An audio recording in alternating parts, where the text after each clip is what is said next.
रोहिणीताई या यूट्यूब चॅनलवर तुमचं मनापासून स्वागत आहे। आज आहे मकर संक्रांत। मकर संक्रांतीच्या तुम्हाला हार्दिक शुभेच्छा। सकाळी सुगड वगैरे पूजून झाल्यानंतर मी नैवेद्यासाठी तिळाच्या पोळ्या केल्या, सारण वगैरे तयार केलं। यावेळी मी मैदा नाही वापरला, गव्हाचे पीठ वापरले आणि मी छानपैकी करपूस अशा पोळ्या, यावेळी माझ्या सगळ्या पोळ्या फुगल्या मस्तपैकी।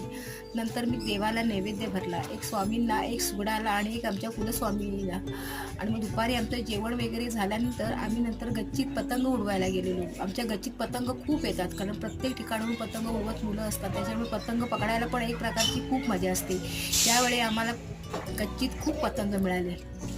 त्यावेळी आम्हाला भरपूर म्हणजे 25-30 पतंग मिळाले। माझ्या छोट्या मुलग्याची खूप मज्जा झाली। नंतर मग संध्याकाळी हळदी कुंकवाचा कार्यक्रम होता। 2-3 ठिकाणी मी हळदी कुंकवाला जाऊन आले। पहिल्या दिवशी हळदी कुंकू भरपूर ठिकाणी असतं।